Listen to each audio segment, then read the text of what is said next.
So, back in 2020, the worst year of my life, as well as everyone else's,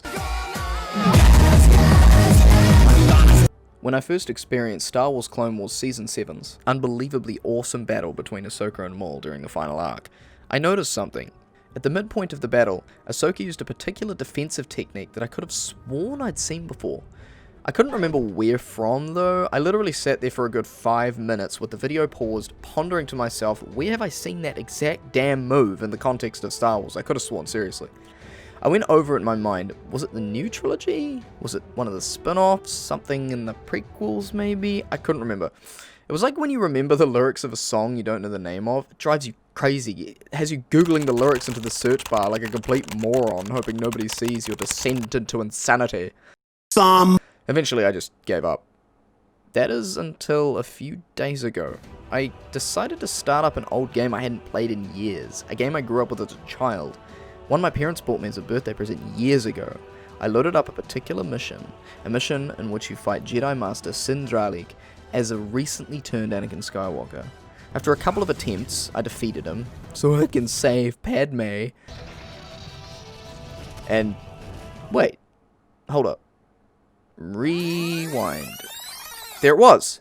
That stupid move I could remember seeing, but couldn't place for the life of me. And in this moment of clarity, I realized this game, this stupid game, transcends all Star Wars media. Its epic combat, its hilarious voice lines, its surprisingly in-depth mechanics. This is Star Wars Episode 3, Revenge of the Sith for the PlayStation 2. And also the Xbox, but I never played that, so shut the f***.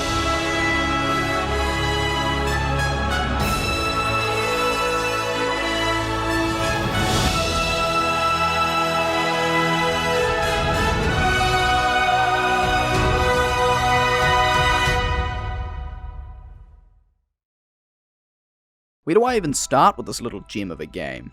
I could start with the combat, but honestly you'll be watching that for the majority of the video anyway, and it basically speaks for itself. Maybe I could talk about the story. It's kind of a game based on a movie, so I mean they changed some of the cutscenes, but overall it's the same story you're familiar with. You know, the slightly less nasty one of the three bantha turds? Don't at me. Jokes aside, I actually like a lot of the changes they make for the game. For example, there's an entire mission centered around Anakin as he destroys the Jedi Temple and murders the Jedi within it.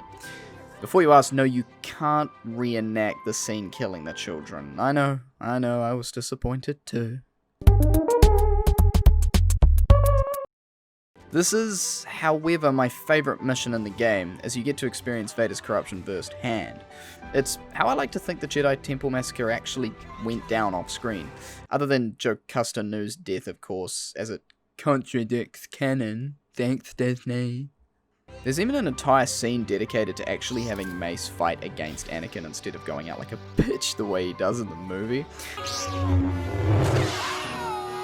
Imagine losing your hand and being abruptly thrown out a window.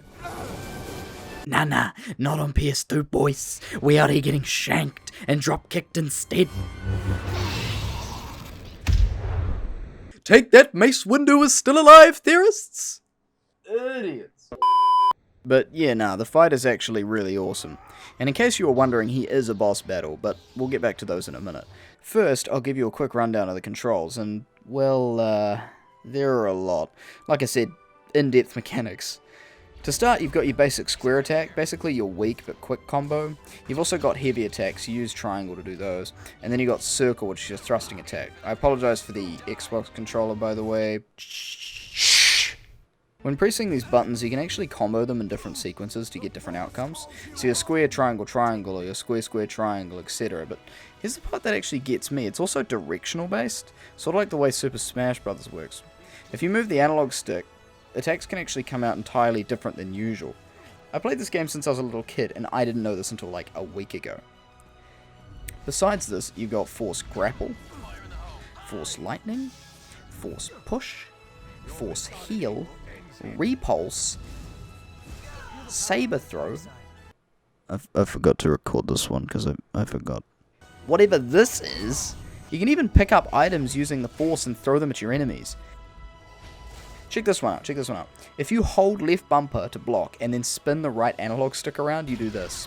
It's like a parry attack, where you can deflect blaster bolts back at your enemies. It's ridiculous.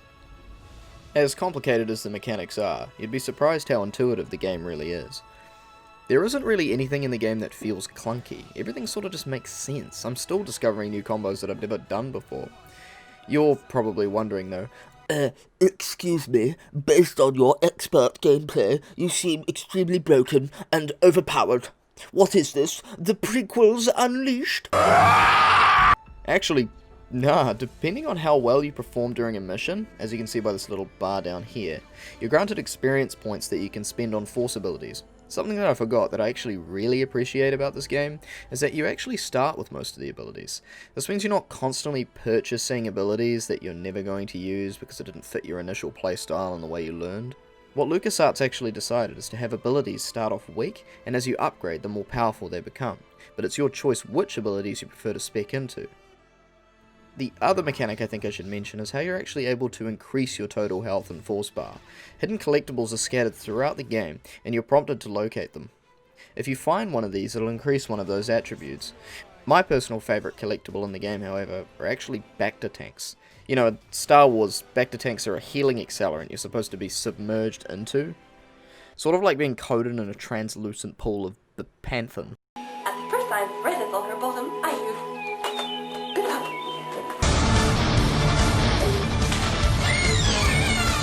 But in this game, tubes are the size of like a fizzy drink can, implying the characters drink it like blue milk or something. This is some damn good Bacta. Either that or they just pour it over their heads like an Olympic sportsman trying to cool themselves off. The other reason I like picking them up so much is probably the most important reason, is because listening to Anakin's death sound is worth avoiding more than anything on this planet.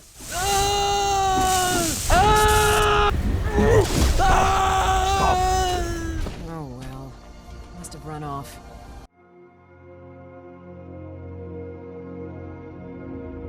Still, even if it's not always a good thing, Matt Lucas, who plays Anakin, is awesome at emulating Hayden Christensen's voice. Actually, the entire voice cast performs extremely well here. Almost everyone passes as their Hollywood counterparts pretty damn well. T.C. Carson plays Mace Windu, James Arnold Taylor, the legend, voices Obi-Wan, as he does in the Clone Wars. You even get Tom Kane up in here voicing Yoda and Sindralig. The only real issue I had with the voice acting was whoever the voices the clones. Here's a little history for you. So the guy who voices the clones in the prequel trilogy is Temuera Morrison. He's a Kiwi like myself, also plays Jango and Boba in The Mandalorian. Born in New Zealand. So, as a Kiwi, I can distinctly tell when someone's trying to be a Kiwi, but isn't. Case in point, during Anakin's Jedi Temple massacre, a clone says, and I quote, "Use the statue to smash through the door." Use the statue to smash through the door. Use the statue to Smash through the door. through the door? Through the door.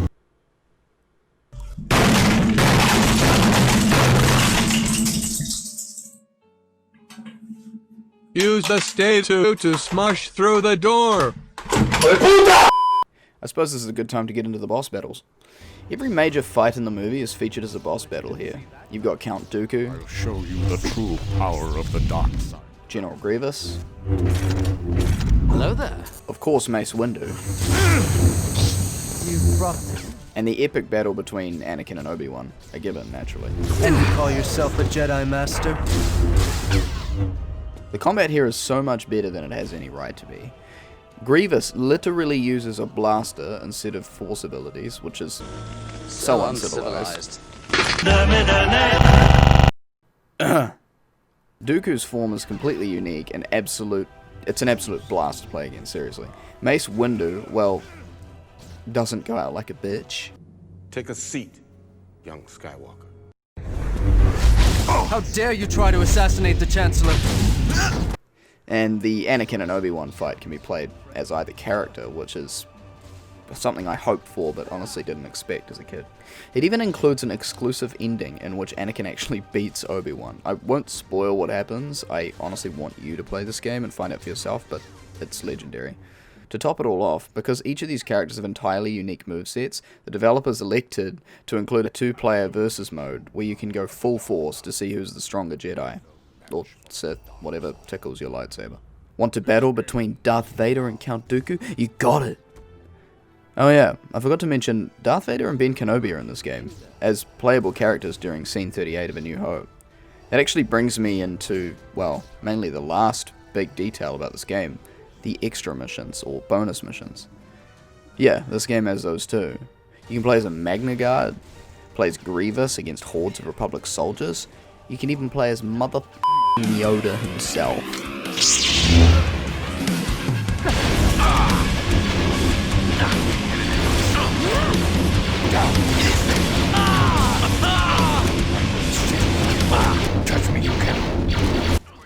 Dude, I don't care who you are.